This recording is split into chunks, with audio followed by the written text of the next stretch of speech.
Let's begin by offering our respects to ISKCON founder Acharya and our preeminent Shiksha Guru, His Divine Grace, A.C. Bhaktivedanta Swami Srila Prabhupada.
Srila Prabhupada ki Jai. Jai.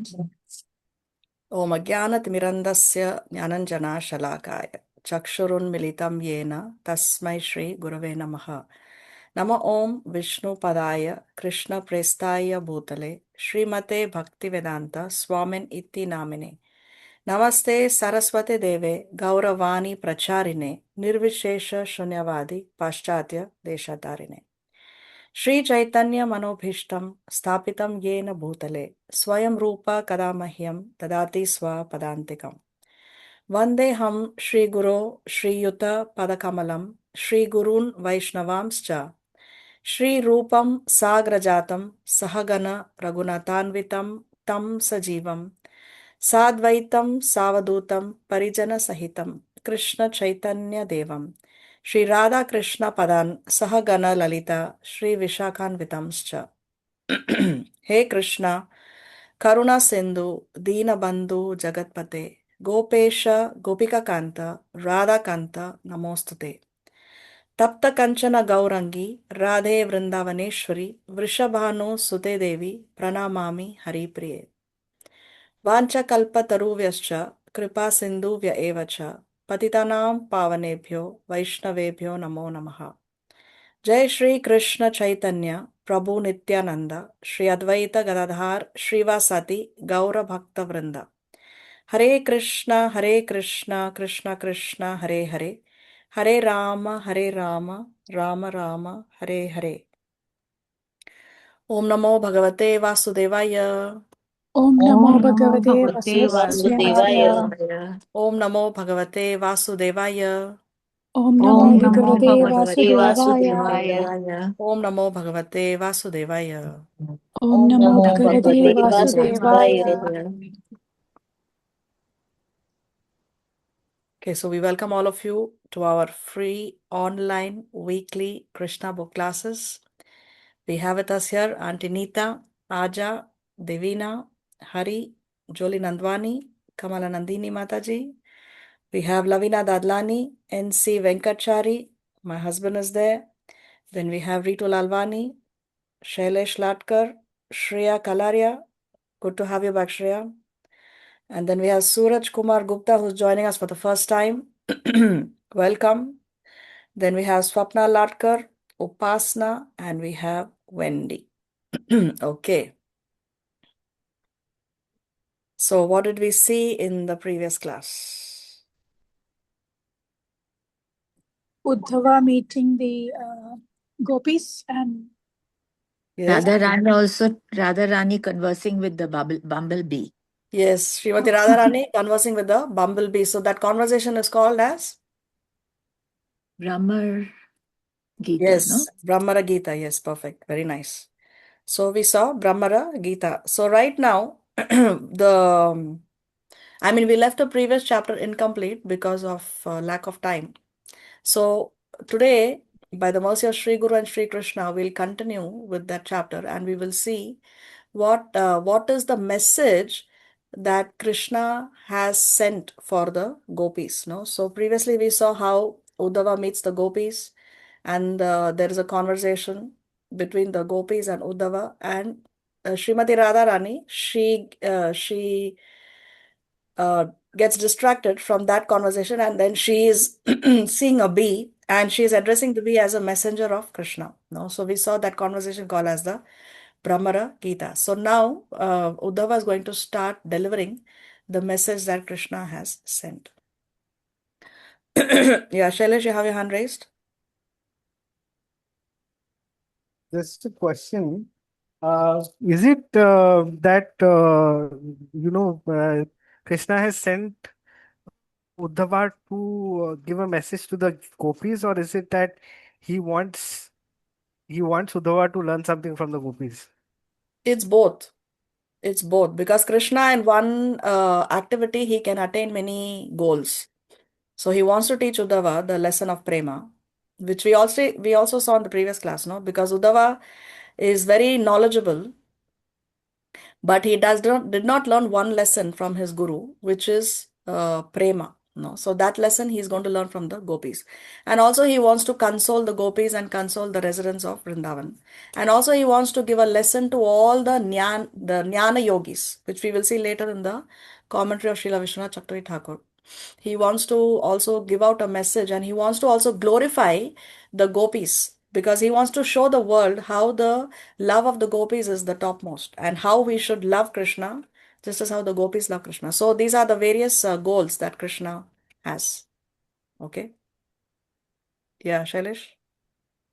I was going to ask this question later, but then since you have raised the question of the yoga ladder, uh, is it possible to skip ahead and go directly to the bhakti part of the ladder?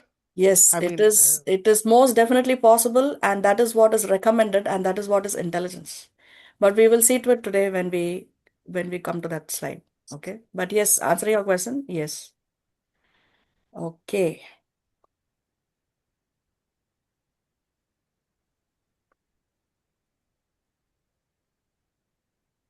So we continue with chapter number 47 of Krishna book. We saw this slide last. Yes. So we continue. Let's see what is the message that Krishna has for the gopis. Uddhava continued, "These are the words of the personality of Godhead. My dear gopis, my dear friends, please know that separation between ourselves is impossible at any time, at any place, or under any circumstances because I am all pervading. This all pervasiveness of Krishna is explained in the Bhagavad Gita in both the ninth and the seventh chapters. In the ninth chapter, Krishna is described as all pervasive in his impersonal nature, impersonal feature. Everything rests in him, but he is not personally present everywhere. And in the seventh chapter, it is stated that the five gross elements earth, water, fire, air, and sky, and the three subtle elements mind, intelligence, and ego are all his inferior energies. But there is another superior energy which is called the living entity. The living entity the living entities are also directly part and parcel of Krishna. Therefore, Krishna is both the material and the efficient cause of everything. He is always intermingled with everything as cause and effect. Not only the gopis, but all living entities are always inseparably connected with Krishna in all circumstances. The gopis, however, are perfectly and thoroughly in cognition of this relationship with Krishna. Whereas the living entities under the spell of Maya, the illusory energy, are forgetful of Krishna and think themselves separate identities having no connection with him. So, the first message that Krishna is giving to the gopis is that They cannot be separated because Krishna is all pervading. There is no place, no nothing in the whole of creation, in both the material and spiritual worlds, where Krishna is not present. Not even a leaf can turn without the sanction of Krishna. So, first message Krishna is giving is that he is all pervading. And then Srila Prabhupada explains in his commentary how Krishna says the exact same thing in the Bhagavad Gita. So, Krishna is saying that the five gross elements and the three subtle elements are his inferior energies. But there is an energy which is superior to this inferior energy, and who is that? That is us, the living entities, the jivas. No, but we come under the influence of Maya, and therefore we forget our relationship with Krishna. So, just as how the Gopis cannot be separated from Krishna under any circumstances, at any time, and at any place, in the same way, we jivas, we living entities, cannot be separated from Krishna. Krishna is right there in the heart of every living entity. But because we have forgotten our relationship with Krishna, we think, no, the living entity may think that we are independent of Krishna. So, see this. Because we are under the spell of Maya, the illusory energy of Krishna, we forget Krishna and we think that we are separate from Krishna and have no connection with him. But this is under the spell of Maya. But when we engage in bhakti, then we revive. We revive our lost connection with Krishna. Yeah, Shailesh, you have your hand raised. There's this line from Bhagavad Gita 9.4, by me in my manifested form, this entire universe is pervaded. All beings are in me, but I am not in them. But he is Paramatma, right? So he is in every being. So isn't this contradictory? See what Krishna says, I am in everyone, every living entity. Can you read that last line again, slowly? All beings are in me, but I am not in them. Yeah, so it appears to be a contradiction, but what is the meaning? What Krishna is trying to say here is that although Krishna is we are all parts and parcels of Krishna, and Krishna is there in the hearts of every living entity, yet Krishna, he does not interfere in our actions, our activities. So that way, we have to take our own responsibility for our actions. That's what it means. See, of course, Krishna has to sanction the activity, but he is not responsible. I am not in the means he is not responsible for our actions, our activities. We use our own individual free will to perform our actions, and then therefore we have to take the karmic reaction. So we cannot blame Krishna for the activities that we do, saying that, oh Krishna, you allowed me to commit this murder, that therefore I committed this murder. Yes, Krishna has to sanction it, but Krishna is not the one who's making us do that activity. We are doing it because of our own free will, and therefore we have to take the karmic reaction. That's what Krishna means. That yes, he's the supreme controller, but still he is not forcing us to do our activities. That's what that line means. Okay. Okay, so here is the verses I put from the seventh chapter where Krishna is talking about how everything is coming from Krishna. So here Bhagavad Gita chapter 7 translations, Krishna says, earth, water, fire, air, ether, these are the five gross elements, and then mind, intelligence, and false ego. These are the three subtle elements. Altogether, these eight constitute my separated material energies. Now, besides this, there is another superior energy which comprises the living entities, which is us. So, we are superior to this material energies of Krishna. Then Krishna says in the seventh chapter, all created beings have their source in these two natures. Of all that is material and all that is spiritual in this world, know for certain that I am both the origin and the dissolution.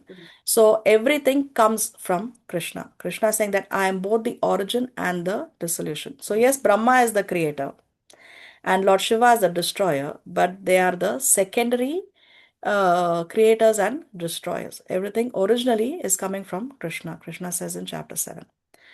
So then he says this famous verse which we saw previously also. O conqueror of wealth, there is no truth superior to me. Everything rests upon me as pearls are strung on a thread. We saw this before. Okay, let's go back to Krishna book. Love of Krishna or Krishna consciousness is therefore the perfection of real knowledge in understanding things as they are. Our minds can never be vacant. The mind is constantly occupied with some kind of thought, and the subject matter of such thought cannot be outside the eight elements of Krishna's energy. So let's split this. As we read, we will explain. So first of all, our minds cannot be vacant. Something or the other we will think, right? We cannot have a vacant mind. So no matter what we think, cannot be outside the eight elements of Krishna's energy. So by default, somehow or the other, the mind is engaged in Krishna. One who knows this philosophical aspect of all thoughts is actually a wise man and he surrenders unto Krishna. The Gopis are the epitome of this perfectional stage of knowledge. They are not simple mental speculators. Their minds are always in Krishna. The mind is nothing but the energy of Krishna. Actually, any person who can think, feel, and will cannot be separated from Krishna. So, can such a living entity exist? Is there a jiva who cannot think, cannot feel, and cannot will? No. So, therefore, nobody can be separated from Krishna. But the stage in which he can understand his eternal relationship with Krishna is called Krishna consciousness. The disease condition in which he cannot understand his eternal relationship with Krishna is the contaminated stage or Maya. Since the Gopis are on the platform of pure transcendental knowledge, their minds are always filled with Krishna consciousness. For example, as there is no separation between fire and air, there is no separation between Krishna and the living entities. When the living entities forget Krishna, they are not in their normal condition. See, so what is normal condition? Normal condition is that we are always thinking of Krishna. That is normal condition. Because by default, we are parts and parcels of Krishna. Anything that we think also is very much within Krishna's energy. Nothing is outside the domain of Krishna. So normal condition for a living entity is to always think of Krishna. But now in Kali Yuga, most of the human population are under the spell of Maya. So they think that if a person is spiritual, then that person is the odd man out. No, that is abnormal. That is not natural. That is something separate. That is something different. No, and it's normal to lead a life of just eating, sleeping, mating, and defending, like all the living entities. No, most of the human population are only engaged in eating, sleeping, mating, and defending. So, but then even the animals do that. What is it that differentiates a human being from the animals is when we bring in Krishna consciousness. So normal condition actually is to always think of Krishna. As for the gopis, because they are always thinking of Krishna, they are on the absolute stage of perfection in knowledge. The so-called empiric philosophers, that is Jnana yogis, sometimes think that the path of bhakti is meant for the less intelligent. So I hope all of you have seen that video on the yoga ladder. Because if you have not seen that class which I shared in the group and I requested you to read, then you will not be able to understand most of these points. Very important that you have already seen that. Okay, the so-called empiric philosophers sometimes think that the path of bhakti is meant for the less intelligent. But unless the so-called man of knowledge comes to the platform of bhakti, his knowledge is certainly impure and imperfect. Actually, the stage of forgetfulness of our eternal relationship with Krishna is separation. But that is also illusory because there is no such separation. The gopis were not situated in that illusory condition of life. So, even from the philosophical point of view, for them there was no separation. So, see here. One may be a karma yogi, one may be a jnana yogi, one may be a dhyana yogi. Doesn't matter. But unless one doesn't come to the platform of bhakti, one cannot come to the stage of perfection.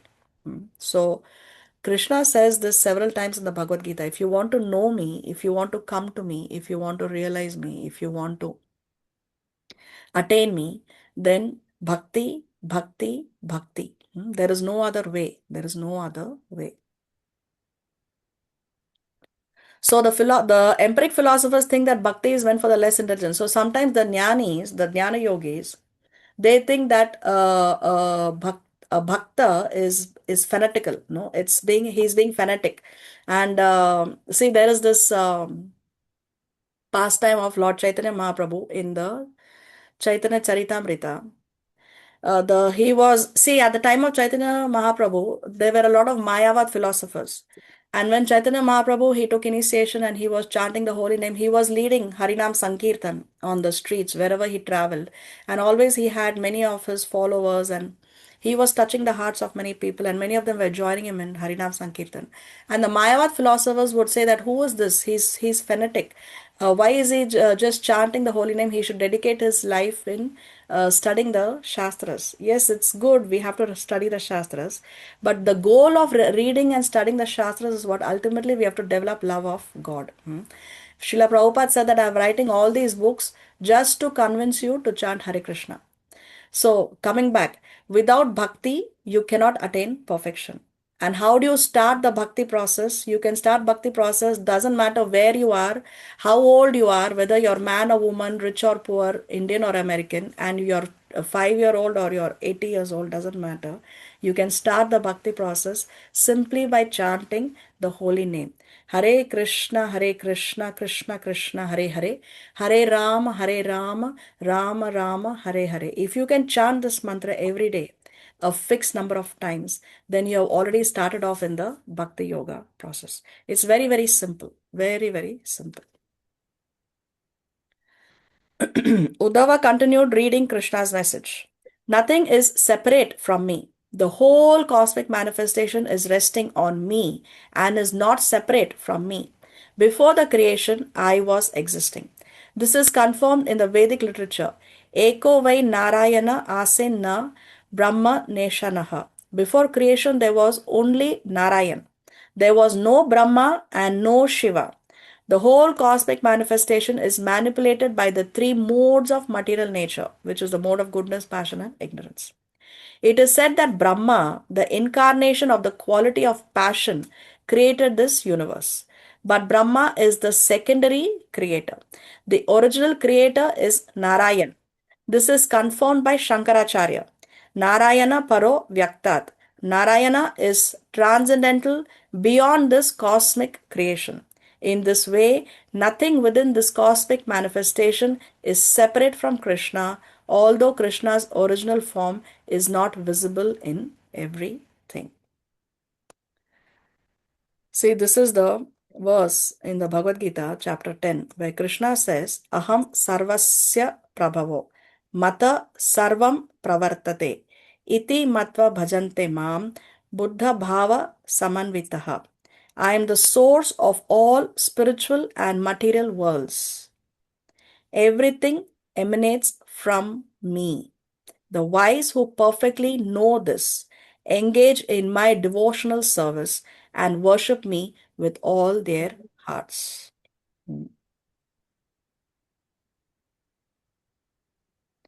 See, in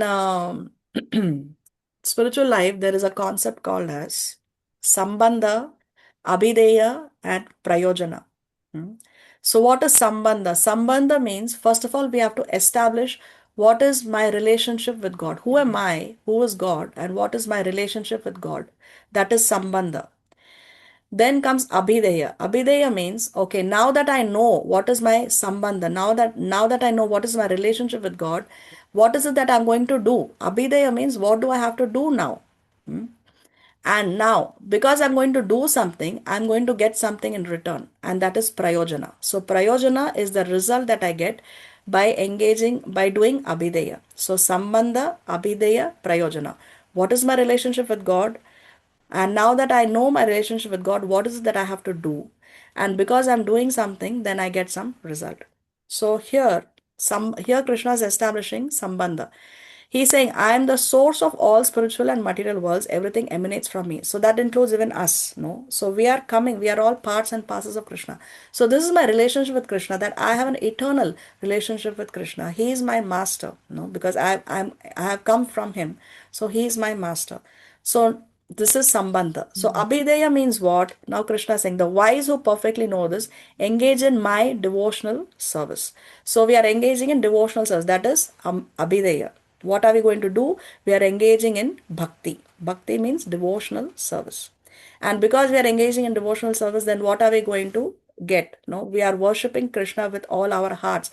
We are getting our heart involved. So when we give our heart to Krishna, when we engage in service with our heart, which it means that there is an element of love, an element of love. So prayojana means, yes, we fall in love with Krishna. So in this verse we can see Sambandha, Abhideya and Prayojana, all three in one particular verse.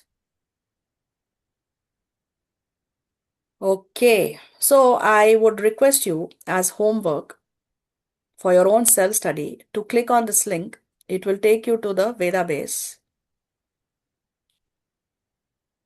Here, Bhagavad Gita, chapter 10, verse number 8. This same verse, but this purport is very nectarian, and it has a lot of information about why we say Krishna is and why Krishna says, and why other acharyas explain, and why other devatas also accept Krishna as the source of everything. No, so in the purport here, Srila Prabhupada has given many shastric evidences as to why we have to accept Krishna as the Supreme Personality of Godhead. So like this, there are many references. So you can read this as your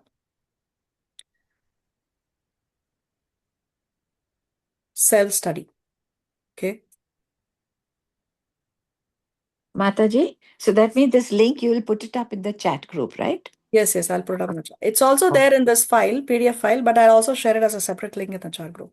Okay. Thank you. You're welcome.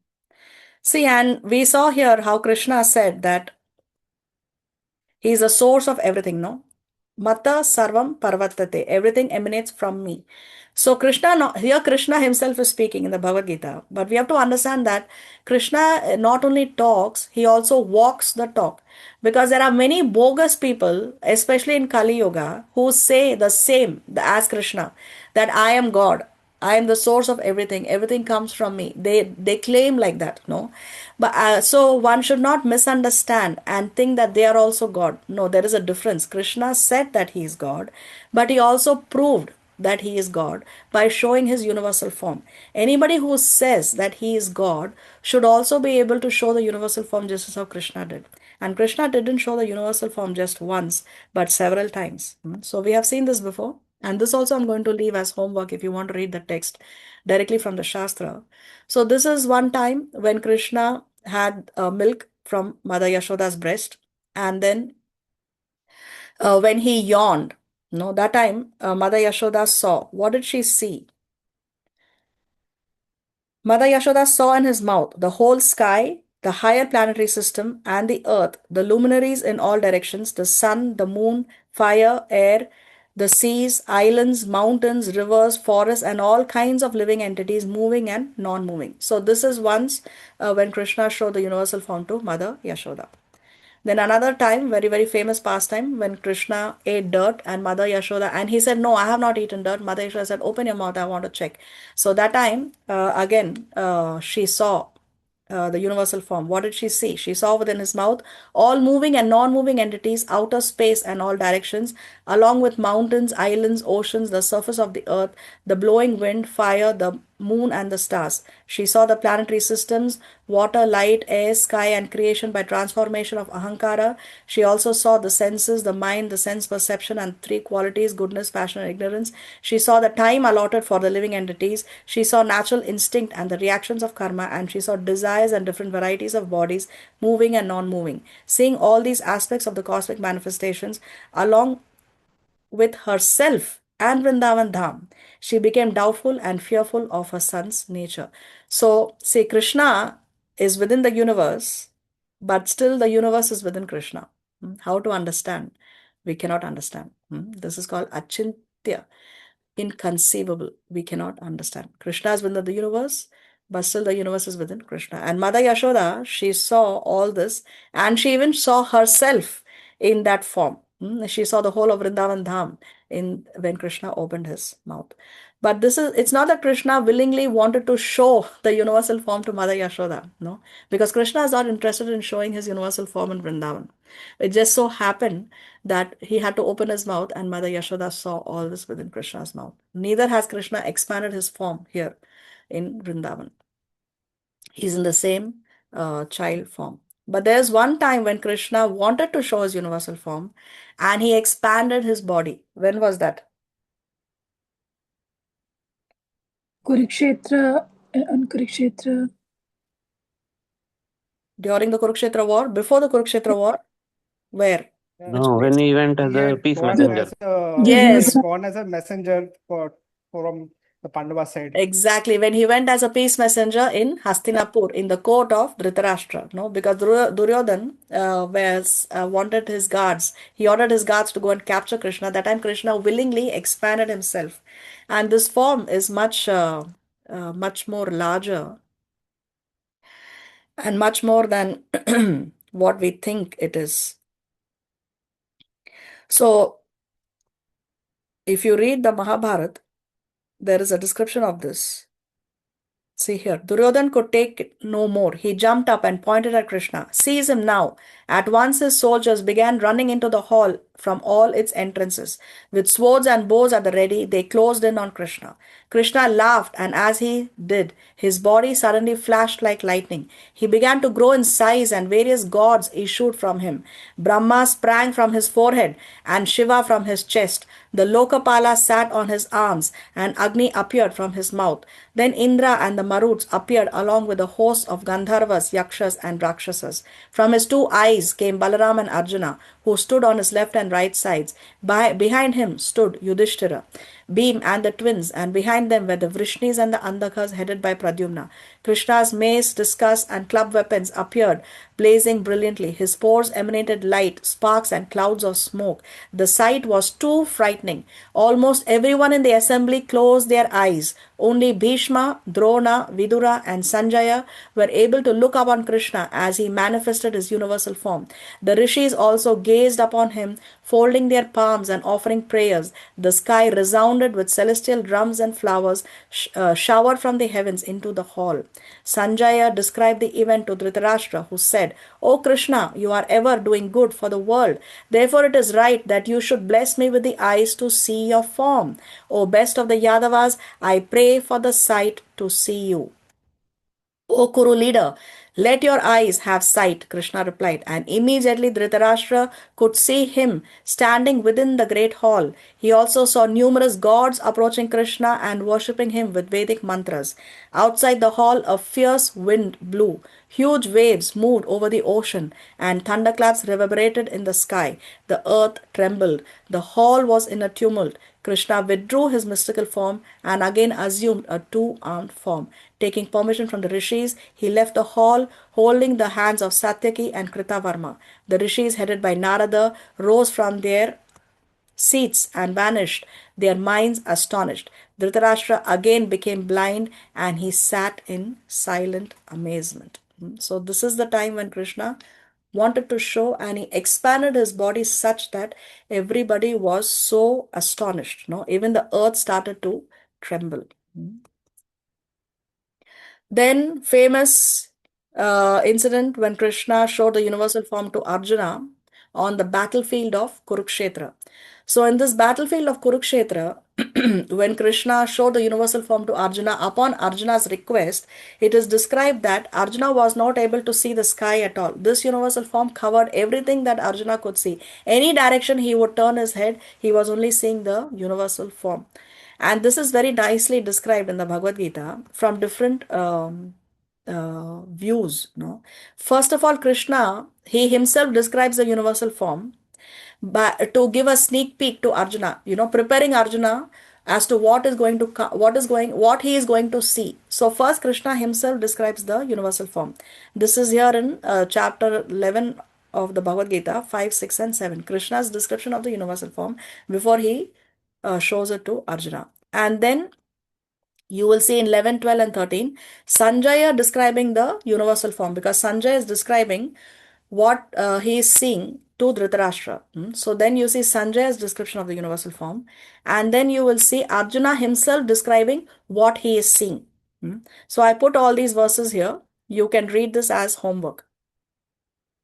Chapter 11, verses whatever is described here. So here in this slide, you can see Arjuna's description of the universal form. Arjuna himself is describing what he is seeing to Krishna himself. He is describing. So say I'll just read this verse here. 26, 27. All the sons of Dhritarashtra, along with their allied kings, and Bhishma, Drona, Karna, and our chief soldiers also, are rushing into your fearful mouths. And some I see trapped with their heads smashed between your teeth. So just see such a terrifying form this universal form is. So Arjuna is seeing all these great warriors being trapped in the teeth of the universal form of Krishna. So there is blood. It's a very ghastly scene that Arjuna is seeing in the universal form, like this. Something like this Arjuna was seeing there in the universal form. So this you can read, very, very interesting again. Yeah, Shailesh, you had your hand raised? Or no? Yes. Yes, I had my hand raised. Uh, I just wanted to ask something that I forgot now. I maybe if I gather that again, and I'll get back to you. Okay. I'm sorry. Okay. And this is the another time when Krishna showed the universal form to Markandeya Rishi. This is not so very well known, but Markandeya Rishi, he prayed. No, Markandeya Rishi was a very nice devotee. He perfected his life. He practiced meditation. He practiced undeviating bhakti. He did a lot of austerities. He studied the scriptures. He followed all the regulative principles, and lifelong he practiced celibacy. No, so the Lord was very pleased with him, and he said, "Okay, you can ask me for any benediction." At that time, Markandeya Rishi said that I want to see your illusory potency. I want to see your illusory potency. He said. So then the Lord said, "Okay, that has to. So be it." So after some time had passed, at that time, Markandeya Rishi saw this particular vision, and he was sucked into the nostril of Krishna. It was he was surrounded by waters, and at that time he saw this child on a leaf, and then he went close to the child, and then by the breathing he was sucked into the nostril of Krishna, and then he saw this particular universal form. So see, what did he see? Inside the boy's body, Markandeya was amazed to see the entire universe just as it had been before the annihilation. For after a moment, the sage was carried out by the force of the child's exhalation. So then, when when the child exhaled, then he was again, Markandeya Rishi was out of Krishna's body. So this was another time. Again, you can read this incident from the slide. I'm going to leave this as homework. And here, if you click on this link, it will take you to this particular page where you can read this whole incident from start to finish. Very, very interesting. So you can read this again as homework. It's not compulsory. I know it's a lot of homework. There is not going to be any exam based on this, but it's for your own self-study, for your own self-study. Yeah, Shailesh, you have your hand raised? Yeah, I got the question that I want to ask earlier. Basically, I always wondered that when Krishna shows his universal form, and everybody's so afraid that they close their eyes, then why is it that they decide to go to war against the side where Krishna is? It doesn't make sense.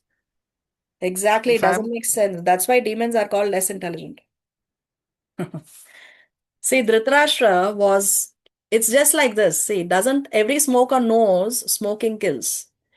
Every alcoholic knows that alcohol is not good for my liver, it's going to cut short my life. But still they smoke, still they drink, is it not? So that's how demons are. They know, but they still are so much under the influence of Maya that they are not able to overcome the Maya. They are not able to overcome their desire for sense gratification. Duryodhan was very envious of the Pandavas, and he also was very greedy for power. So he was not able to overcome his anarthas, although he knew, although he saw, and Krishna also showed him the universal form. Even Dhritarashtra himself, he was blind. All his life he was blind. The only time he could see was when Krishna showed the universal form. Even after that, he did not. His love for his son was so much. No, that love is so intense that he was not able to overcome what Duryodhana wanted him to do. Actually, Dhritarashtra was the king, but Duryodhana was ruling because of the love. Is there any background to Markandeya Rishi? Is he the same Rishi who used to breathe underwater and he cursed the Garuda to stay away from the pond? No, that's another Rishi. His name is Saubhari. Oh, I'm sorry. I'm sorry. Yeah, that's Saubhari Muni. Yeah, Shreya? Yes, Mataji. So if however big the demon is, if Krishna wills, he's in front of the demon, then he can like change the demon, right? So how can the demon's desire or Maya affect him when Krishna is right in front of him or them? Because again, we have to see, Krishna can take the whole world back home, back to all the living entities. But again, the one has to be wanting it. Now we have to desire. It starts with desire. When we desire, when we take one step towards Krishna, Krishna will take 100 steps towards us. But first we have to desire. If the demon doesn't desire only, Krishna is not going to force you again because free will.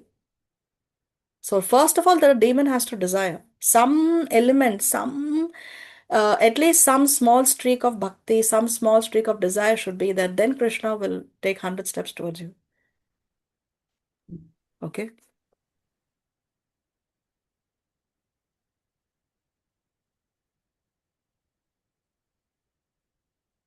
Krishna creates, maintains, and annihilates the whole cosmic manifestation by expanding himself in different incarnations.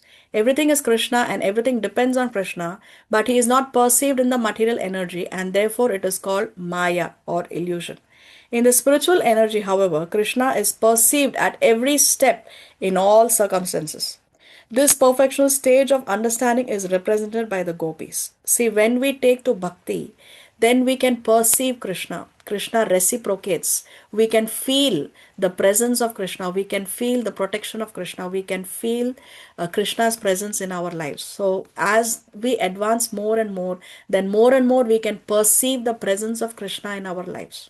So, in this case, this perfectional stage of understanding is represented by the Gopis. As Krishna is always aloof from the cosmic manifestation, although it is completely dependent on him, so a living entity is also completely aloof from his material conditioned life, although the material body has developed on the basis of spiritual existence. In the Bhagavad Gita, the whole cosmic manifestation is accepted as the mother of the living entities, and Krishna is the father. As the father impregnates the mother by injecting the living entities within the womb, Krishna injects all the living entities into the womb of material nature.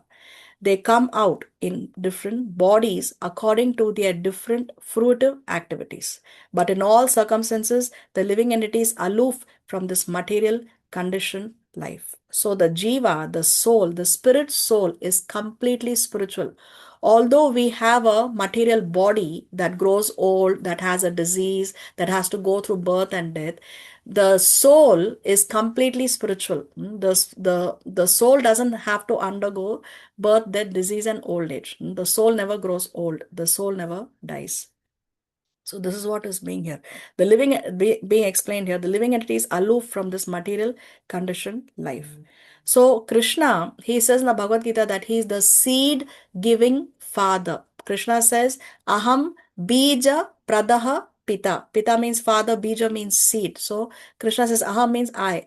So he says, I am the seed giving father. Aham bija pradaha pita, he says in the Bhagavad Gita. So that's why it's explained how Krishna is the father. And the material nature is the accepted as the mother of the living entities. Krishna impregnates the jivas into the material world. According to what? How are we receiving our different bodies? According to our different fruitive activities. So what karma we do, what activities we do, depending on that we get our next body. So we may get the body of a human being, we may get the body of a devata, we may get the body of Brahma, we may get the body of a worm in stool, we may get the body of a hog, depending on what kind of activities we are doing. So our karma determines our next body. Yeah, Shailesh? Can you just explain this line? But in all circumstances, the living entity is aloof from this material conditioned life. But our karma decides our future, right? I mean, the living entity's future is decided by the karma that he does in this material life. Here, So living whether entity, I have to understand as the spirit soul.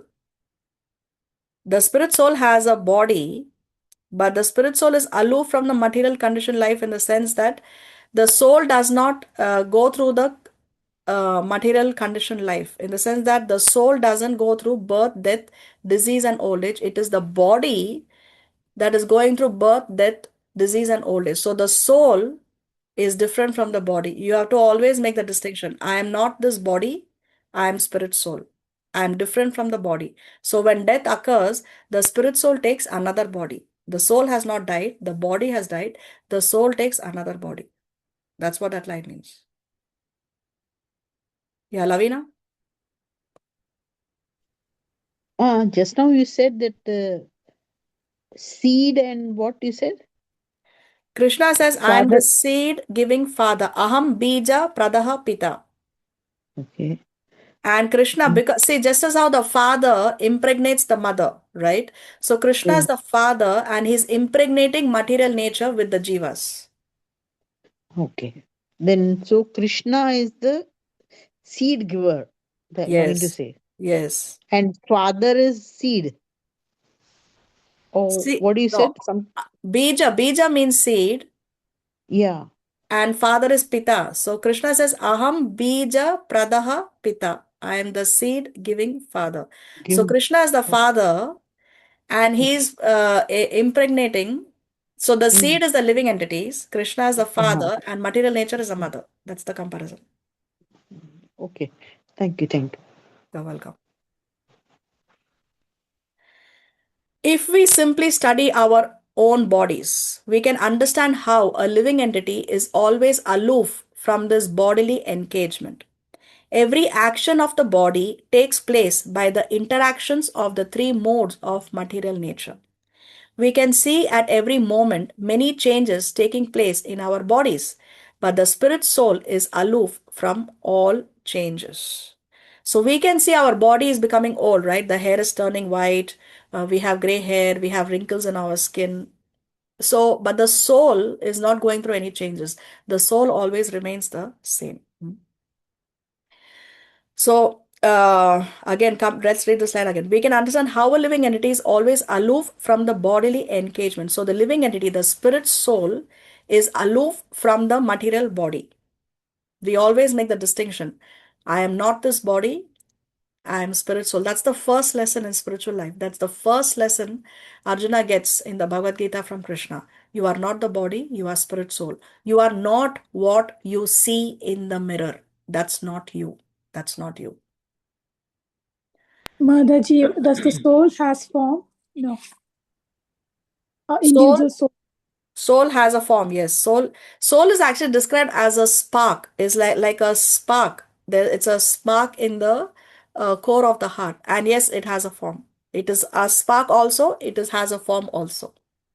Is the forms is a shadow of the body that we have, or That's see what it exactly is described as a spark, okay, but at the same time it is a form. So um, there is no like now if your next question is, because sometimes this question comes up and I don't know how to answer that question. If the soul in the human body is in the form of a human body, then is the soul in the dog's body in the form of a dog's body? Then the answer is no. Okay, it's there okay, in the maybe light form, yeah, light, or it's yeah, and it's just as how the Lord has a form, we also have a form. So the soul also has a form, but in the body, it is there as a spark. Can you compare it to a bindi like? Yeah, it's even smaller than that. The size of the soul is 1/10,000th part of the tip of the hair. So if you take the tip of your hair and you divide it into 10,000 parts, one of those 10,000 parts is the size of the spirit soul. Wow. Okay. Okay. All right. Coming back to Krishna book. One can neither create nor annihilate nor interfere with the actions of material nature. The living entity is therefore entrapped by the material body and conditioned in three stages, namely while awake, asleep, and unconscious. The mind acts throughout all three conditions of life. The living entity in his sleeping or dreaming condition sees something as real, and when awake, he sees the same thing as unreal. It is concluded, therefore, that under certain circumstances he accepts something as real, and under other circumstances he accepts the very same thing as unreal. These matters are the subject of study for the empiric philosopher or the Sankhya yogi. To come to the right conclusion, Sankhya yogis undergo severe austerities and penances, practicing control of the senses and renunciation. So again, to understand this, you should have seen the video of the yoga ladder, how the jnana yogis, they see jnana yoga means intensive study of the shastras, and then they see what has to be accepted and what has to be rejected. So when something is studied, okay, is this material or is this spiritual? This is material, so I have to reject it. Now this particular thing, is this material or this is spiritual? This is spiritual, so I accept it. So this kind of study is what is done by the jnana yogis.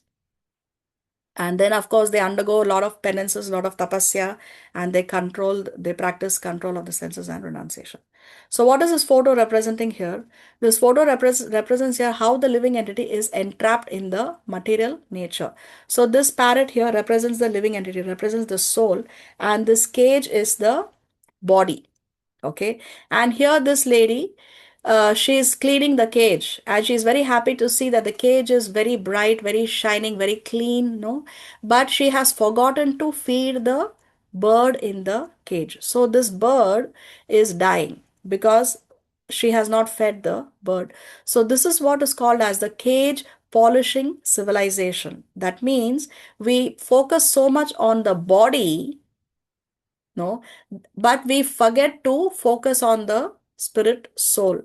Modern education focuses only on the body, but we are not giving food to the bird in the cage. We are not inclining ourselves. We are not teaching our children uh, spiritual life. We are not teaching our children even the first lesson of spiritual life, that you are not the body, you are spirit soul. How many children are given that education in schools, and we spend like more than 2 decades of our lives, but we are not even taught the first lesson of spirituality. You are not the body, you are spirit soul. So there's a reason why all your modern advertisements, so many products in the market are aimed at polishing the cage. We want to color our hair, we want anti-wrinkle creams, no, we want to go to the spas. That's fine, it's okay. Or you want to go to the gyms, you want to take care of your body. It's okay, because the soul is residing in the body. So we need to have good health, and we can take care of our body, but not at the cost of forgetting to feed the bird in the cage. It's nice that the cage is clean because the bird has to live in a clean environment. Okay, that's nice. But you also have to feed the bird in the cage. We also have to take care of our spiritual well-being.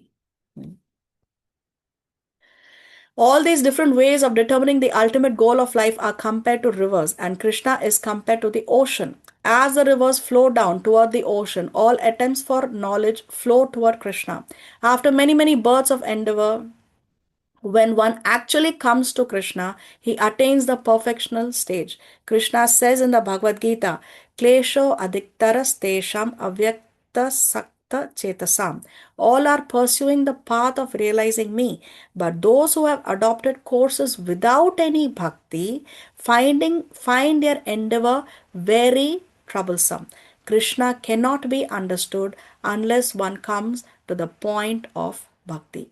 So if there is no bhakti, if we don't come to the point of bhakti, then Krishna says that it is klesha. Klesha means it is klesha means it is troublesome. And how troublesome?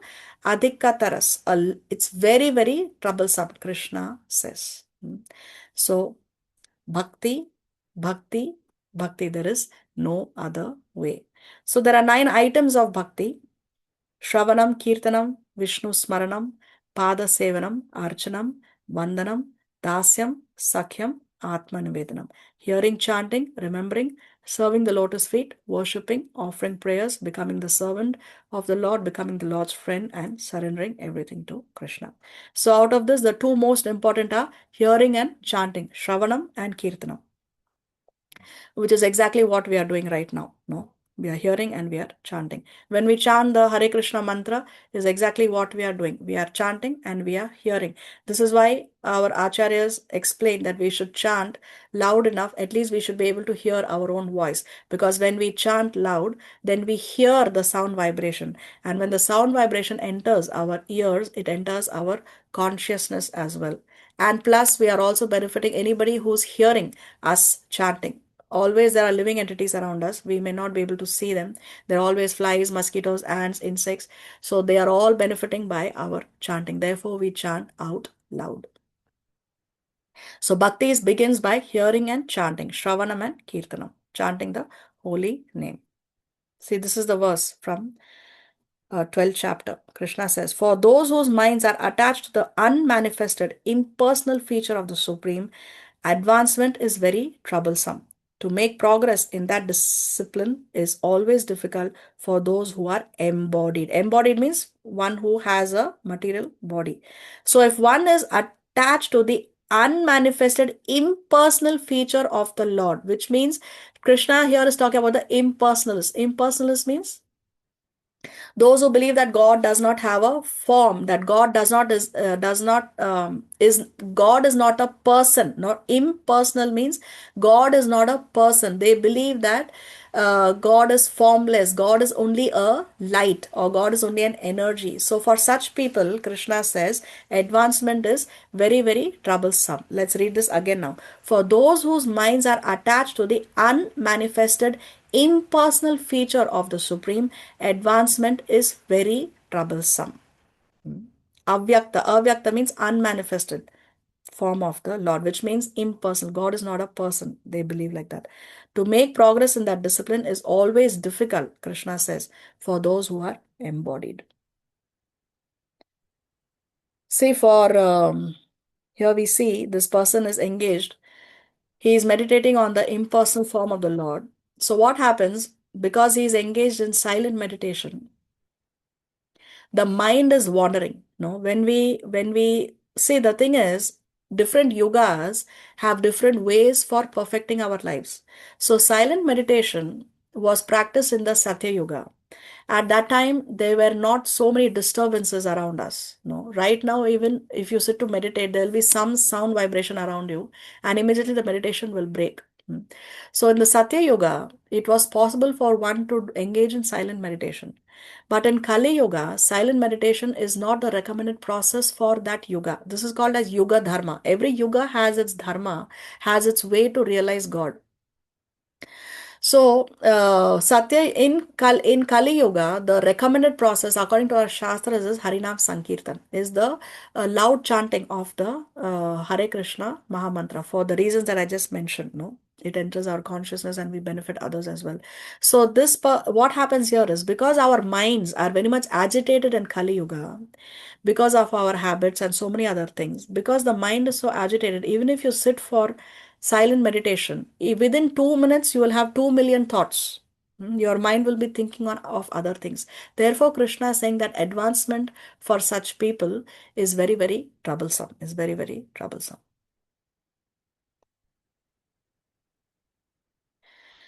The 3 paths are enunciated in the Bhagavad Gita: Karma Yoga, Jnana Yoga, and Bhakti Yoga. Those who are too much addictive to fruitive activities are advised to perform actions which will bring them to Bhakti. Those who are addicted to the pursuit of empiric philosophy are also advised to act in such a way that they will realize Bhakti. Karma Yoga is therefore different from ordinary karma, and Jnana Yoga is different from ordinary jnana. See, when you add the word yoga to any word, it means that there is some element of bhakti. The word yoga means union.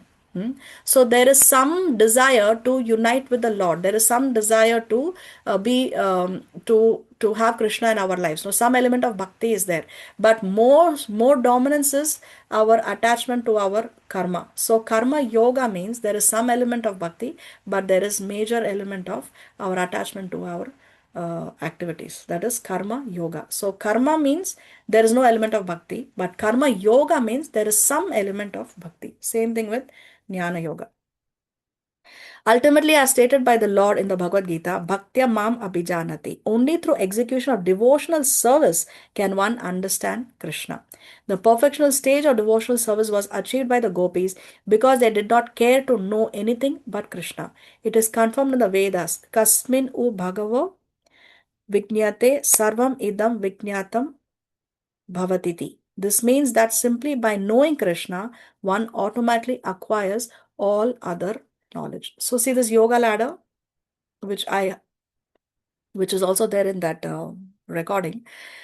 Karma kanda means regulated sense gratification. It is within the framework of shastras, but the goal is my own sense gratification. No, I will do this, but I want such a desire to be fulfilled. That is karma kanda. Then as one engages in karma kanda, one undergoes purification. See, as we go higher in the ladder, there is more and more purification of the heart, and there is more and more detachment from material activities. So next step of karma kanda is sakama karma yoga. So here one wants to do activities with some devotion in the heart, but one is attached to the fruits of work and work itself. So one is attached, one has the anxiety, okay, I have done this, but now I'm anxious. Am I going to get the result? Am I going to get the result? Am I going to get the result? So one is attached to the results of the work, and also one is attached to work itself. I want to do this work in this particular way only. I want to serve the Lord in this particular way only. So both attachments are there in Sakama Karma Yoga. Then as we do Sakama Karma Yoga, we come to the level of Nishkama Karma Yoga, which means now we are not attached to the fruits of the work, but we are attached to work itself. Okay, I do this for the Lord. I do not want anything in return from the Lord, but I want to serve the Lord in this particular way only. I want to only cook for the Lord, or I want to only do pujari seva for the Lord, but I don't want to go and clean the bathroom for the Lord, for example. So I want to serve the Lord in a particular way. That is Nishkama Karma Yoga. Then above that is Jnana Yoga, which is the speculative knowledge of Brahman plus austerity, which I already explained before, how the Jnana Yogis, they intensely study the Shastras, Jnana Yogis. Then above that is Ashtanga Yoga, the eightfold path, and plus meditation of the super soul within the heart. So the Ashtanga Yogis, they focus on raising the consciousness from the lower chakras to the higher chakras. So that is Ashtanga Yoga. Then is Bhakti Yoga, which is loving devotional service to the Supreme Personality of Lordhead, Bhagavan Shri Krishna. So when one undergoes, when one when one is engaged in karma yoga, whether it is sakama or nishkama karma yoga, then one can get a better birth. No, karma kanda, you can get a better birth on earth itself, or you can go to the heavenly planets. Below that is Ugra Karma, which is not there in this. Before Karma Kanda is sinful activity, which means it's not within the framework of Shastra only, sinful activity. So that will take the sinful Jiva to the lower planetary systems or lower species, animal birth, insect, trees, like that. But if one engages in karma kanda, because it's within the framework of shastras, you can get another birth on earth, or you can go to the heavenly planets. If one engages in karma yoga, then you can get a better human birth, or a better birth than one has currently, more favorable for bhakti, so that you can get the opportunity to perfect your life. Then jnana yogis, they realize the Brahman effulgence, which is they merge into the light that is coming from Krishna's body. But a devotee does not want that kind of liberation, because once you merge into the Brahman effulgence, then there is no activity for the soul. You just exist. So imagine you're just existing in your house, but you cannot do anything. If I your have a boss question. if your boss gives you an offer that You get your salary at home, you don't have to work, but the condition is you do nothing. We cannot accept that offer because something we have to do, something we have to do. So for a jnana yogi, for a bhakta, jnana, attaining the Brahma Jyoti is not acceptable at all.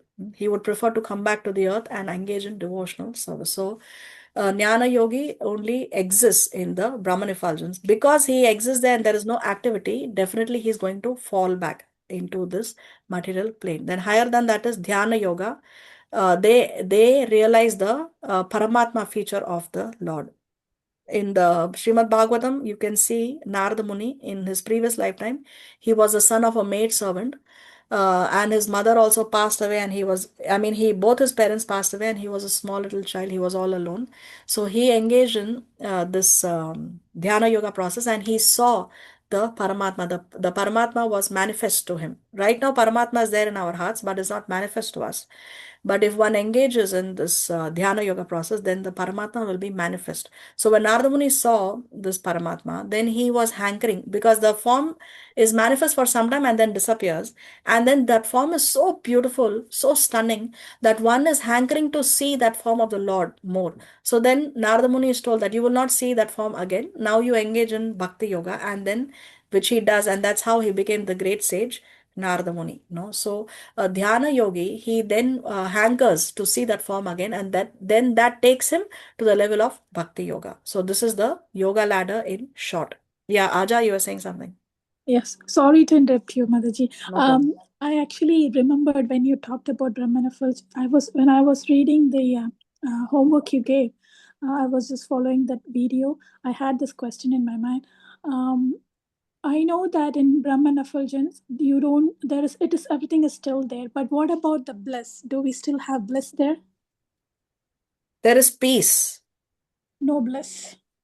Bliss, you will get bliss only when you serve Krishna. If you are just in your house, see this, you just compare it, you are at home, right? So there is a lot of peace. You don't have to worry about going to work and paying the bills, but you have nothing to do. How will you be happy? No, yeah. Yeah, so bliss, you will not get bliss in the Brahma Jyoti. What you'll get is peace, lot of peace. That's all. Okay. Thank you. You're welcome. So these are the same slides. You can see here here you have a short definition from Prabhupada's purport. What is Karma Yoga? What is Jnana Yoga? And what is Bhakti Yoga?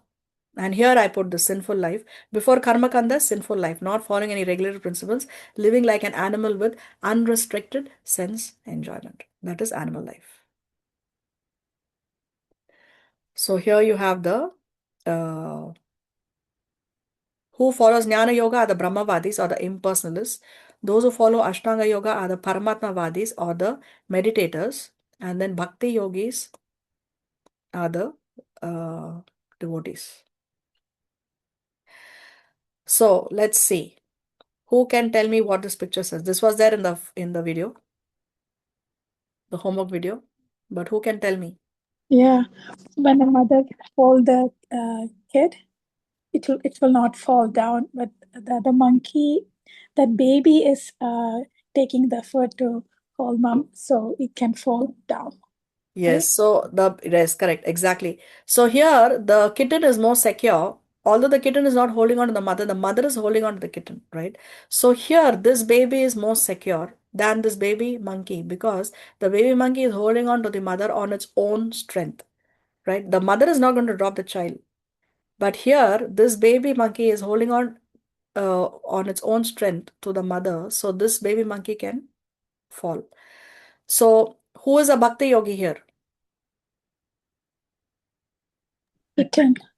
Yes, because when one engages in bhakti, then Krishna takes care of his devotee. So Krishna is personally, when I say personally, I literally mean personally. Krishna personally takes care of his devotees. So this kitten here is compared to a bhakti yogi. So bhakti yogi says, "Okay, Krishna, I surrender unto you. Now you can do with me what you like." So Krishna will never let down a devotee. But in the other case, a jnana yogi or a dhyana yogi, they are trying to attain perfection on their own strength, on their own strength. So that strength is very weak. So they can fall down. They can fall down.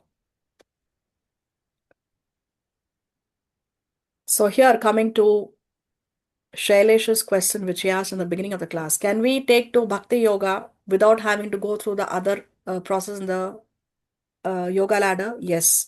So this is the alternate trajectory to spiritual growth. Directly take to Bhakti Yoga. You don't have to go through Karma Yoga, Jnana Yoga, Dhyana Yoga, Bhakti Yoga, and then come to Krishna.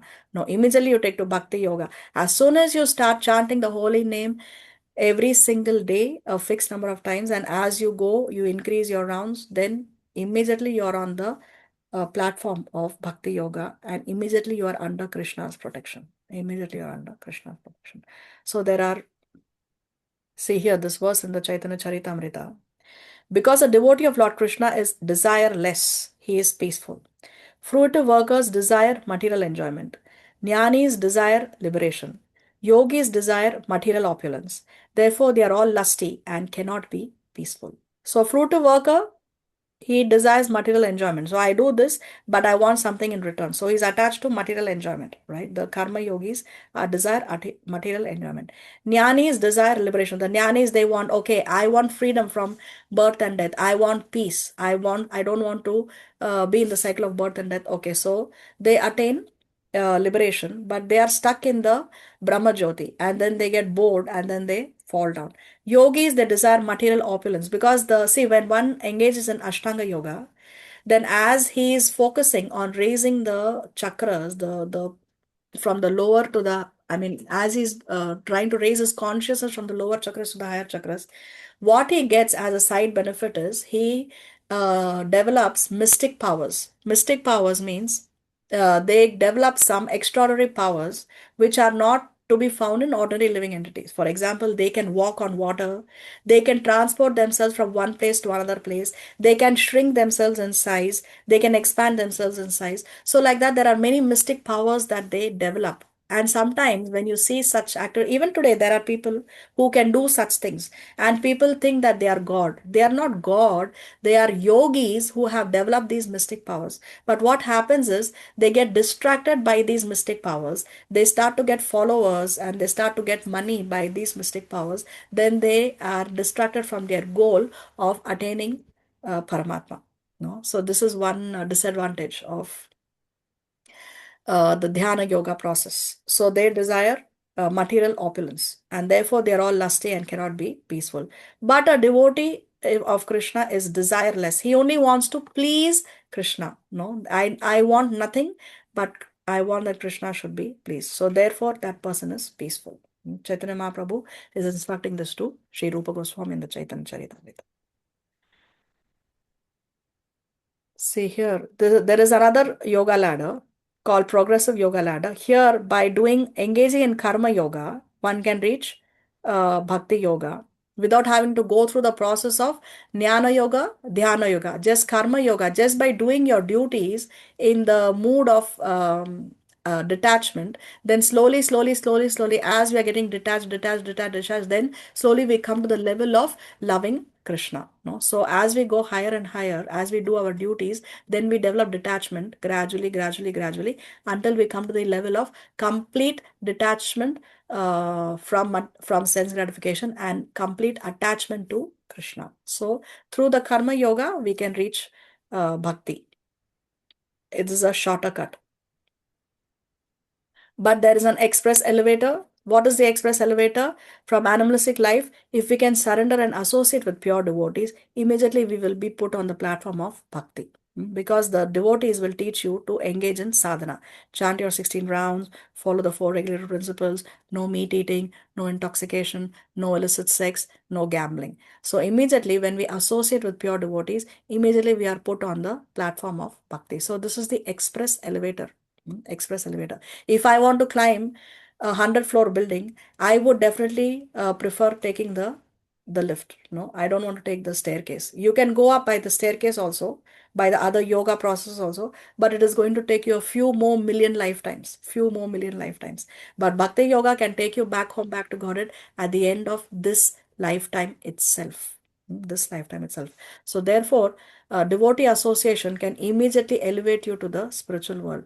But when you are associating with non-devotees, then it will keep you here in this material world. That is the power of devotee association. Yeah, Aja, you have your hand raised. Mataji, when you talked about that gambling, is buying a lottery ticket considered as gambling? Most definitely yes. Okay. Okay. So here, see, the power of devotee association. Lord Chaitanya instructs Sri Sanatan Goswami. Sadhu Sangha Sarva Shastra Kai. Lava Matra Sadhu Sange Sarva Siddhi Hai.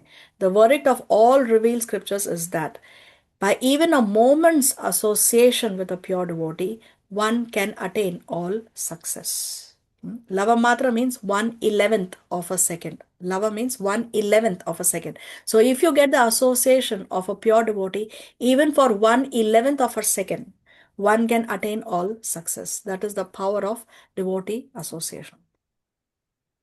See, all these cases where these fall downs happen, what was missing was devotee association. If they would have had devotee association, then they would have not fallen down. Who is this person here? Urvashi? Yeah, who fell down? Vishwamitra. Vishwamitra, yes. And this person in the middle? Saubhari Muni. Saubhari Muni. Sabari Muni. Saubhari Muni, yes. And this person on the right? Raja Bharat. Bharat. Yes, Bharat Maharaj. No? So if they would have had devotee association, then this fall down would have not happened. This fall down would have not happened. So Saubhari Muni, he said that, okay, there is a lot of distraction outside.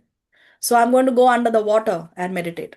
So he went and meditated under the water, right? But under the water also he got distracted because mind, what to do with the mind, no? And he just saw fish, two fish mating in the water, and then he developed a desire to have a family. So he comes out of the water, he approaches the king, and he tells the king, "I want to marry one of your daughters." Then the king doesn't want to give his daughter to this Saubhari Muni because he was very old. His skin was all wrinkled and his hair was all grown, and he has no material opulence. So the king didn't want to. So the king said that if they want to marry you, then I have no objection. Just not to tell him no directly. So he said like that. So Saubhari Muni understood that, okay, I have to redeem myself. So what he did was, because he had mystic powers, he had practiced yoga underwater for so many years. So he, by his mystic powers, he completely transformed himself into a very young, attractive person. And he also created all these palaces and a lot of material opulence so that the daughters of that king can accept him. And all 50 daughters of them, they wanted to have him as their husband because he transformed himself so nicely that all of them accepted him as their husband. So he married all 50 daughters of that particular king. And then from each daughter, from each wife, he had 100 children. So he had 5,000 children. His family grew to 5,000. No, he had 5,000 children. So imagine he was meditating under the water, and now he is father to 5,000 children. So this would have not happened if he had devotee association.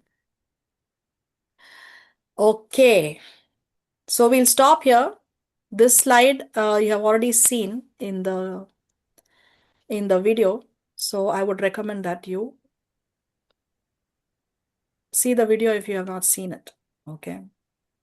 All right, we'll continue in the next class if Krishna so sanctions. Srila Prabhupada ki jai. I have a question, Mataji. Yes. What do you mean by this devotee association? Are you talking about the other devotees who we meet at the center, or? Yeah, devotees, any devotee, anybody who's chanting the holy name is considered a devotee, Lord Chaitanya said. How can you explain how that helps to elevate your? See, because, okay, have you heard of the proverb, tell me who your friends are and I'll tell you who you are? Have you heard of that? No, I'm hearing first. But I Okay. know you are what you are. You are based on your companionship. I know that. because when we send our children to school also, we always keep an eye what kind of friends our children have. If our children have friends who are going to encourage our children to, oh, why don't you try this cigarette? Just try this alcohol. It will take you on a high, or try these drugs. You will feel high. Are you going to be worried? Yes. Yeah, but if your children are associating with somebody who are going to encourage them into good habits, into studies, oh, let's get together and let's try. Oh, tomorrow we have an exam and we have to finish this project together. We have to study this before our next exam. Then will you be happy? Or Yes. are you going to be worried? You'll be happy, right? So what kind of people we associate with has a lot to do with our consciousness. Because with them we learn, with our associates, with whom we are associating, we learn so many things. No? So when we are with devotee association, then with devotees, we learn to chant the holy name. We learn to um,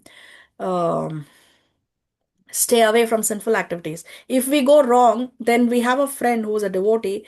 Our friend who's a devotee will say, no, no, no, what you're doing is wrong. What you're doing is incorrect. Oh, why are you criticizing the Vaishnava? It's not necessary. Oh, why are you getting tempted to uh, why are you getting tempted to engage in this sinful activity? No, no, that's not right. Come, I'll give you an alternative. Let's go to this particular restaurant, which is a devotee restaurant. They sell prasad. We can go and eat there. No, something like that. So devotees will not let you go take the wrong path. So when you associate with devotees, then you can progress in your spiritual. But if you associate with materialistic persons, then they will tell you, oh, you are crazy. Why are you chanting the holy name? Okay, you chant later. Let's go for a movie right now. Later you can chant. No, so association makes a huge difference. Huge difference. Yeah, I understand that. That's in the beginning, but now the rishis in in those examples, they are above everything, right? They are already in meditation and everything. Then, what kind of devotee association do they need to? No, doesn't matter who you are, how advanced you may be, still you need devotee association. No matter who you are, still you always need to be in devotee association. In their circumstances, what kind of devotees they can associate with? No, now see, So, Saubhari for Muni, example, Saubhari Muni, he took the decision to go and meditate underwater. Right. Bharat Maharaj, he took the decision to go to the forest and meditate. But he could have remained in a normal environment.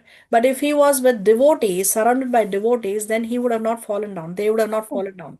oh, okay. I'm also in a similar situation. I don't have much friends, but then I'm just thinking, how am I going to? Yeah, okay. I got your answer. But if I am with, I don't have to communicate with anyone. But at least if I am there, then that energy affects me. That's what you mean, right? No, no, energy affects you, but you can always also you can also communicate. Now, see, if you go to your local temple, you are in a group of you have devotees around you. So you go to the temple and say, okay, what can I do? Let's, for example, you walk into a temple and say, you ask somebody, is there any service for me? Can I do some service? So they'll say, okay, we need somebody to wash the vessels. Can you help? Okay, yes, I can wash. So you just go into the kitchen and you start washing. And then there you have other devotees who are also washing and cleaning. And then you start. And then somebody says, I heard this in a lecture today. And this is what I learned today. Oh, you know what? I had this particular pastime. Oh, you know what? This is the realization I got. Oh, you know what? Today I was doing the puja and then I realized such and such. So this is the kind of conversation that happens within the devotee community. Okay. And that's association. You are communicating and then you learn from them, and you also give them your association and you take their association. We give and take. Okay. So always you can connect to devotees in your local ISKCON temple.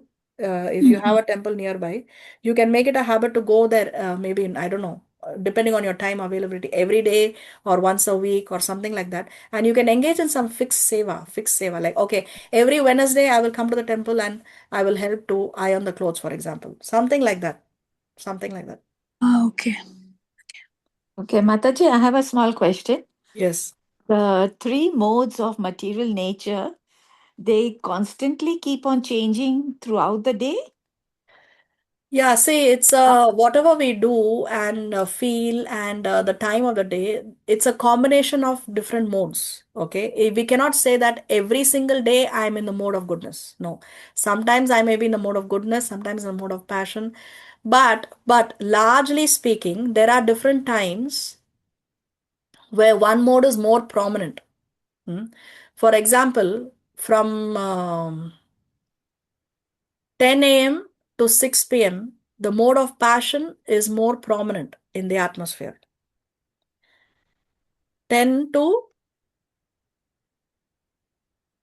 6 p.m. And that is a time when people are going to work, people are going to study, and there is a lot of activity on the road. So that is a time of the day when the mode of passion is more prominent in the atmosphere. Then from 6 p.m. to 2 a.m., the mode of ignorance is more prominent.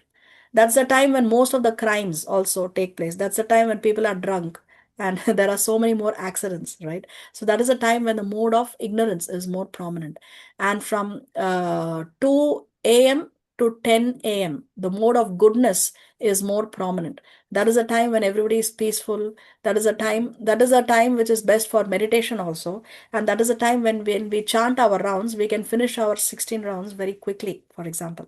The same 16, for example, the same number of rounds you do in the morning, you will be able to quickly finish it and with full concentration. The same number of rounds when you do in the night, it will take longer time to finish and we will find it more difficult to focus. Of course, there is no rule and regulation. You can chant at any time, any place, under any circumstances. But for you to chant without so much of effort, then it's the daytime, like that. So these timings, these modes are more prominent, but again, it's mixed. It can be a combination of different modes at different times in different people, like that. Okay, so it's not like it can be different for different people at different time, no? That was Yes. my question. Yeah. Okay. Some people may be mostly in the mode of goodness, but sometimes they can be under the mode of passion. So some people may be mostly in the mode of, let's say, ignorant. They can be very violent, but sometimes they can also be in the mode of goodness. So yes, it's mixed. Also depends on the time range, right? Not Yeah. necessarily from this time to this time, no? It can. Yes. Timings, people, and also our habits, our foods are also in the three modes. There are also foods in the modes of goodness, passion, and ignorance. For example, meat is in the mode of ignorance. Onion and garlic is in the mode of passion. And sattvic is food without onion, garlic, sattvic food. That is the mode of goodness. And there is transcendental mode, which is beyond the three modes, which is prasad. Prasad is transcendental. So, yes, times of the day, the foods, the moods, the people, and habits, also our activities, what we watch on television. If you are watching too much of violence, then it is in a mode of ignorance and passion. If you are watching a lecture, then it is in the mode of goodness and transcendental goodness, like that. So yes, many things can be divided into these three categories. Okay. So Thank is you. Rahu Kal based on this modes? There is Rahu Kal, right? Do you know? I don't know much about. Is My it knowledge based is very on this? basic. Okay. But the bottom line is, if you are a devotee of Krishna, whether it's Rahu Kal or whether it is what do you call it? That 7.5 year Saturn period, no matter even astrologically, if you are going through a difficult time, if you are a devotee of Krishna, none of these other astrological malefic planets can have an effect on you. And this is a fact. Yeah. Many astrologers, they have a very difficult time reading the charts of devotees. They say because Krishna is interfering in the chart of this devotee. So if you are a devotee of Krishna, then no malefic planet can affect you, because Krishna is above all of them and Krishna personally takes care of his devotees. Thank you, Mataji. You're welcome. Anything else we need to discuss? So there is no exam today again because we didn't finish the chapter. Let's see if we can finish the chapter in the next class. When we finish the chapter, we will have the exam on the entire chapter. Okay. Mataji, the test, the exam is only in the chapter 47, na? Yes. Nothing else. Okay. Nothing else. Only chapter 47 of the Krishna book. Thank you. You're welcome.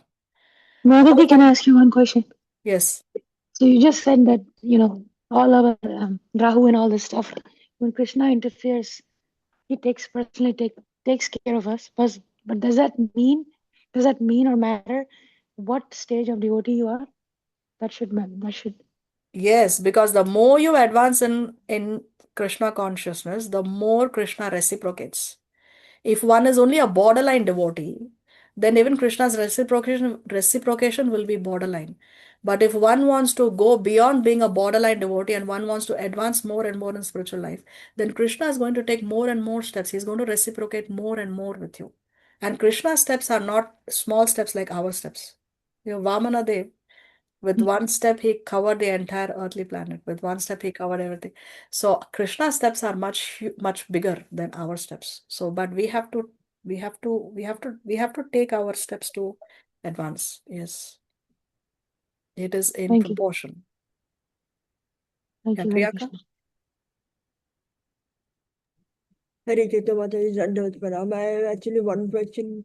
I remember I was watching one video on Hare Krishna TV where Prabhuji was mentioning that all the punya that we collect are also called pap, because as long as those punya activities are bringing us back to the material world, it is still a pap. So, what is exactly punya by which we get good benefits like being born in a rich family? So, what is exactly punya when it is still called pulling us back to the material world? See, okay, so you have pap, you have punya karmas, and you have devotional activities. Okay, so pap means sinful activities which will take us to the hellish planets or the lower planetary systems. Now punya means welfare activities. For example, I donate a huge amount for a hospital or for an educational institution. So these are all welfare activities, right? What we call as social services. But because in that welfare activity or in that social service, Krishna is absent, therefore it will not take us beyond the material world. But because we engage in some welfare activity, it will take us to the higher planetary system. It will take us to the heavenly planets where we can enjoy for a long period of time. But the bottom line is we are still in the material world. We are still within the prison house. So we have to imagine like we are in this third class prison house, no? But then we get, because we are behaving good, we get a first class prison house. Maybe the prison house is with AC, with a nice fan or with good bathroom facilities. No, but the point is we are still within the prison house. So punya karmas means we are doing welfare activities or social services, and therefore we are giving to enjoy in the heavenly planets, but still we are within the jail, we are within the material world. Therefore, it's the same thing for a devotee. That's not good enough. So, but when we do Krishna conscious activities, those activities can take us beyond the prison house, beyond the material world, and take us to the spiritual world. But what exactly punya? Punya I was means like actually welfare activities, good activities which are not sinful, but they are not devotional. but Activities which are welfare. not sinful, but are not devotional. Okay. But actually, you gave examples like when we are giving some money to the beggar and the beggar goes to buy cigarette or drink, then it is not obviously punya, but it is still counted in the welfare activity. But the sinful activity was done by the beggar. But No, still but we maybe the eat. beggar did not use that for a sinful activity. Then it is a punya. You see? So we don't know where the beggar is going to use it. If the beggar is using it for sinful activity, then we take the sinful reaction. But if the beggar has not used it for a sinful activity, he's used it for an activity which is within Shastra, then it is a punya karma. But it is not a devotional karma. But if that beggar uses it for Krishna conscious activity, then it is a Krishna conscious activity, like that. So we have So to be punya very. karmas means it is not sinful, it is within the framework of Shastras, but it has no element of bhakti. Yeah. So it is better to do the punya activities connected to Krishna consciousness, Most right? definitely, yes, most definitely. That is Okay. intelligence. So like donating for the to Krishna conscious is good, better than giving to a unknown beggar. We don't know what he's going to use that money for. Is better. That's what you're Exactly. It is the best activity. Yes, it's the saying. best. Anything else? Mataji, one more question. So just now, what you just said. So our punya and our sinful activities have to be like totally zero. So then we don't come to this. Then we don't have to come back, right, to this world. Yes, as far as possible, we have to Krishnaize our activities. We cannot stop activity. We have to do something. So we Krishnaize our same activities. For example, Arjuna, if he would have fought, see, let's say, take the example of Arjuna fighting that Kurukshetra war. If Arjuna would have fought that war because he is thinking in his mind, I want the kingdom, that's a sinful activity because he is thinking of his own sense gratification.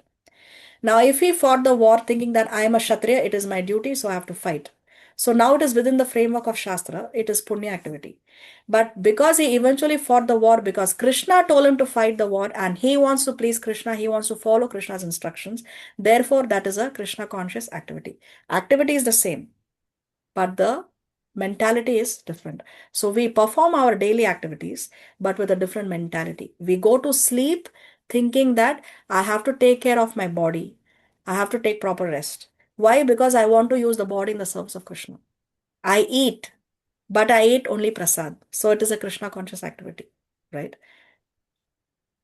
Like that. So we do our activities, but we Krishnaize our same activities. Then it is a Krishna conscious activity. I like to dance. Okay, go and dance in the kirtan. I like to sing. Go and sing in the kirtan. No, I like to cook. Cook for Krishna. I want to have children. Okay, you have children, but you may have children so that those children can be spiritual and they don't have to take birth again. Like that. So you Krishnaize your activities. Eating, sleeping, mating, defending can be Krishnaized. And Yeah, I have Shailesh? one more question. Yes. So when we see sometimes when we see the beggar and you feel sad, right, if you don't give anything. So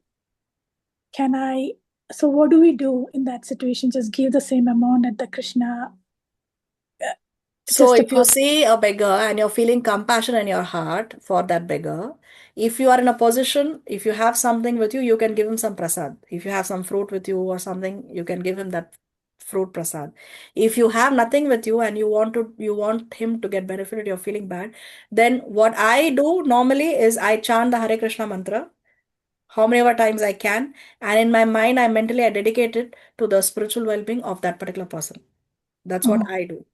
okay. That's what you can do also, if you Okay. like. Because you're Thanks. feeling compassion, you're feeling bad. What will you do? Okay, you chant so many times the mantra and you dedicate it to the spiritual well-being of that particular person. Like that. Okay, thanks. Thank you. You're welcome. Yeah, Shailesh? I have heard recently that Radha Rani can help you reach the bhakti ladder even faster. So, is there any suggestion of chanting the Radharani name as well?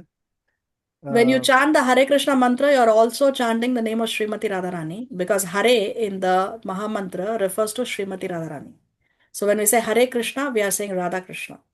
That Hare in the Maha Mantra is Srimati Radharani. So first you're chanting the name of Srimati Radharani, then only you're chanting the name of Krishna. So you chant the Hare Krishna Maha Mantra, it includes the name of Srimati Radharani. And because that Maha Mantra is the recommended process for Kali Yuga, and because that is what is recommended by all our previous acharyas. So we just follow the instruction. Okay. Shivani?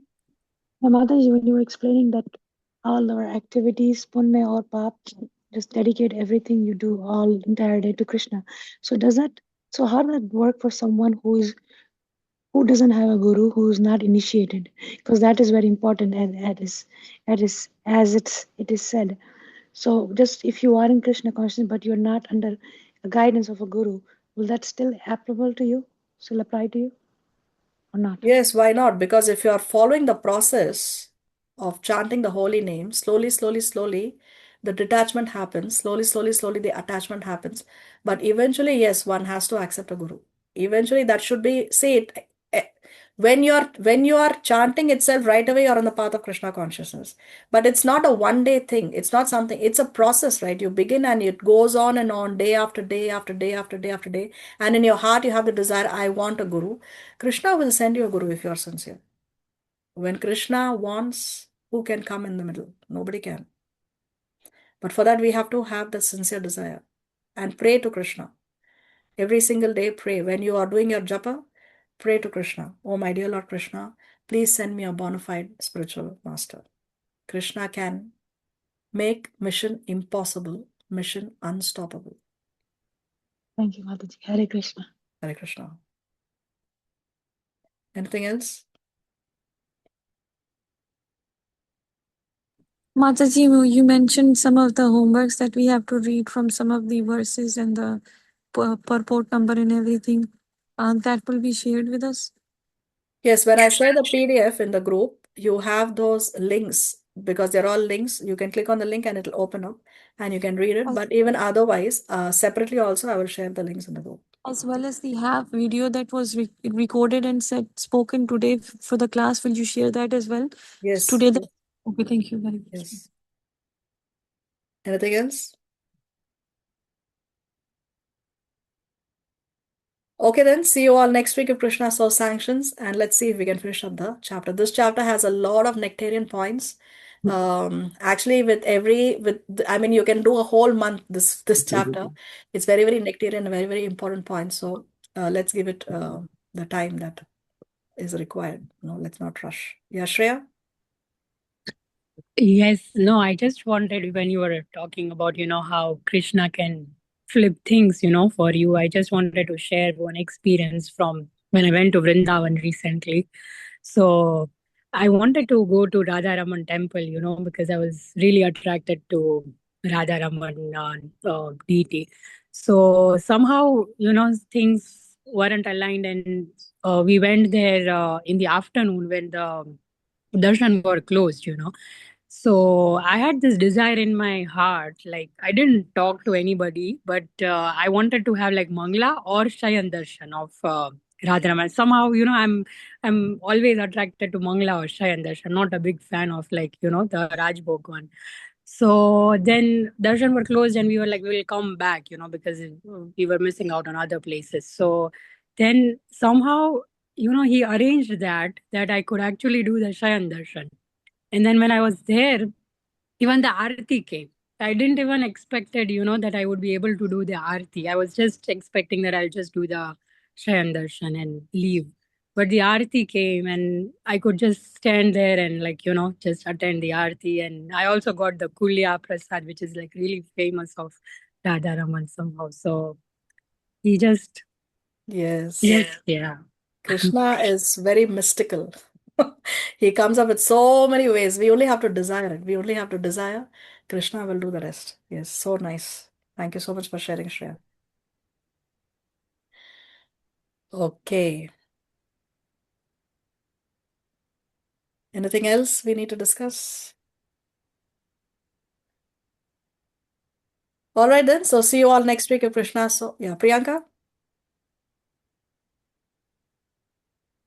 Hare Krishna Mataji. Actually, I had one question that I was attending the lecture Narasimha Deva and Prahlad Maharaj.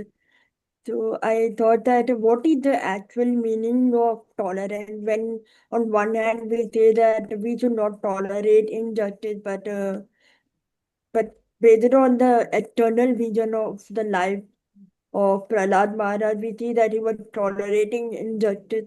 I mean, if we see eternally, we feel that why is he tolerating injustice?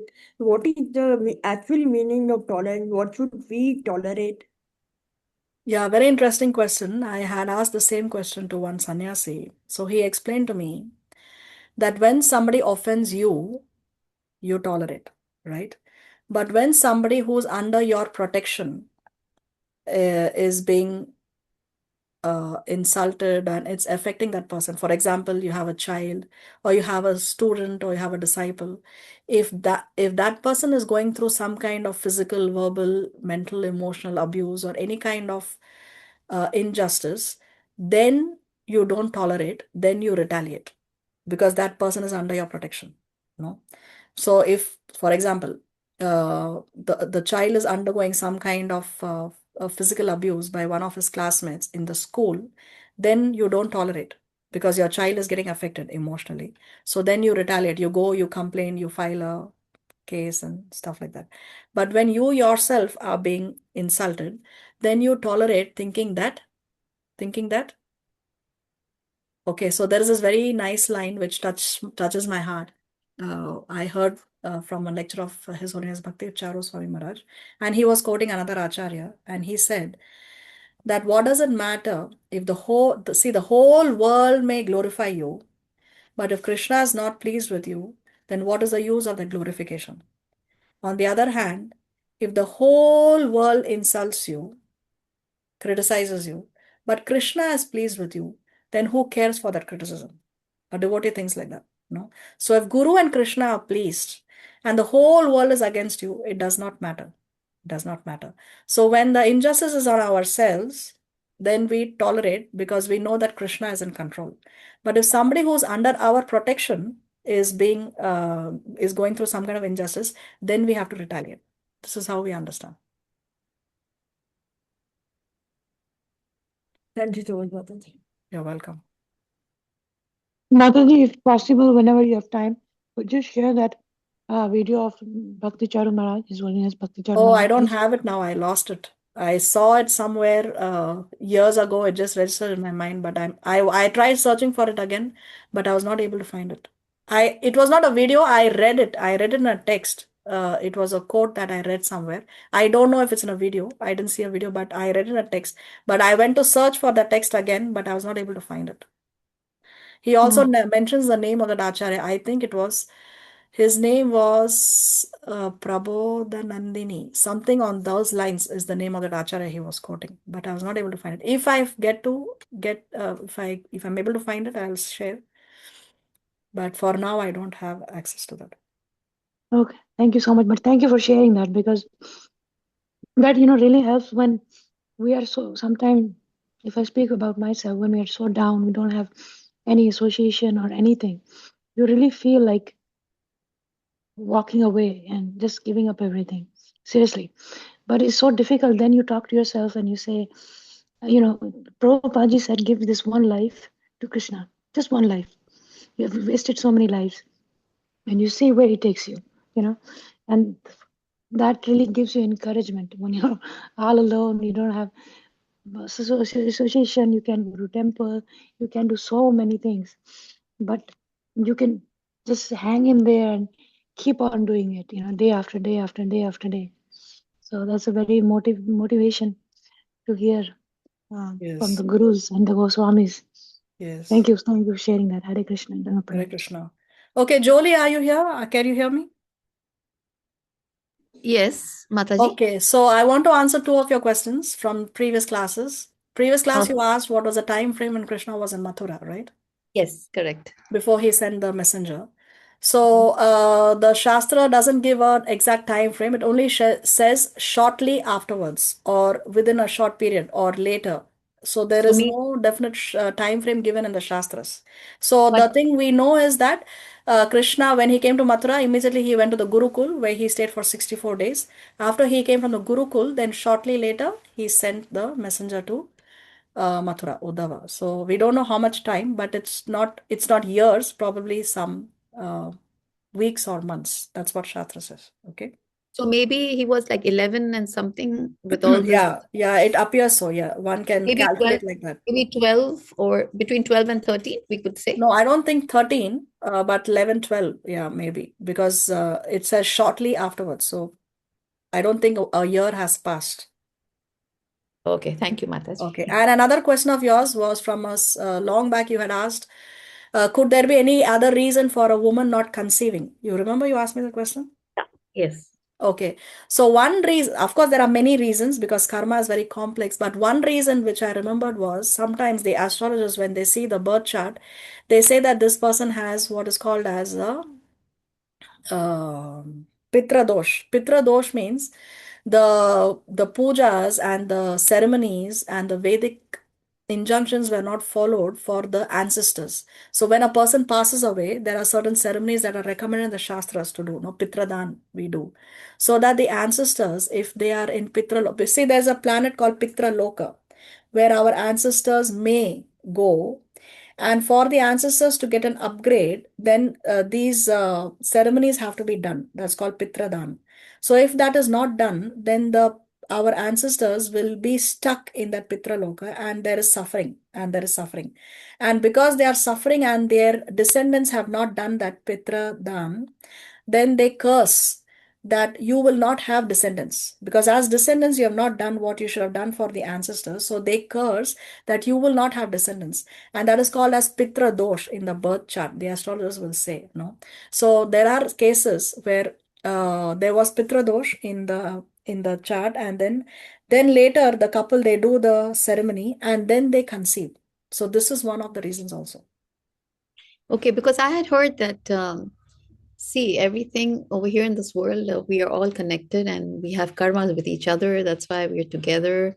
And what I had heard, maybe not from a saint or but someone with elevated knowledge, was that if you do not have children, this is what I've heard and I've believed all my life, that your karmas are getting sort of less or cut. I don't know if that could be one of the reasons, because then they don't have any connections with children, you see. So I don't know if that's true or it was something that I'd heard and it just stayed in me. Okay.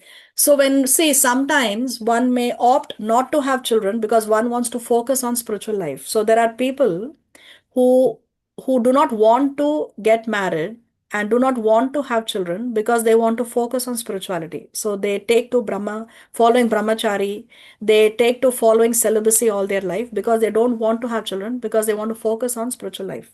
No, but that doesn't mean that when we have children we are entangled in karmas. No, we can have children again if we have children with the mentality. See, the thing is, having a child is also a Krishna conscious activity. How? Because when we have children, we are giving a soul the opportunity to get a human body so that that soul can perfect its life and go back home, back to Godhead.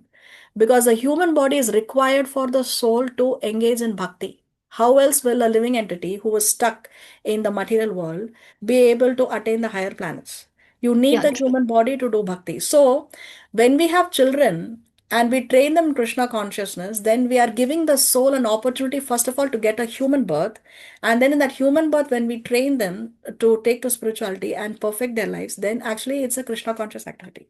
Then it's not an activity that is going to entangle us with karmas here. You see? True, but what if they want to have children and they cannot have children?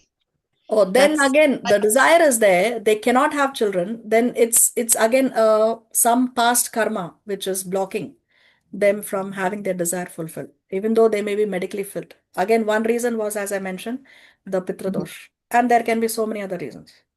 Okay, thank you, Mataji. You're welcome. Okay, anything else? All right, then we'll end the call here and hope to see you next week if Krishna so sanctions. Till then, have a nice weekend. Krishna consciousness. Hare Krishna, Hare Bol. Hare Krishna. Hare Hare Krishna, Hare Mataji. Krishna. Hare Krishna. Hare Krishna, Mataji, Dhamma Pranams. Hare Krishna. Hare Krishna, everyone. Hare Krishna.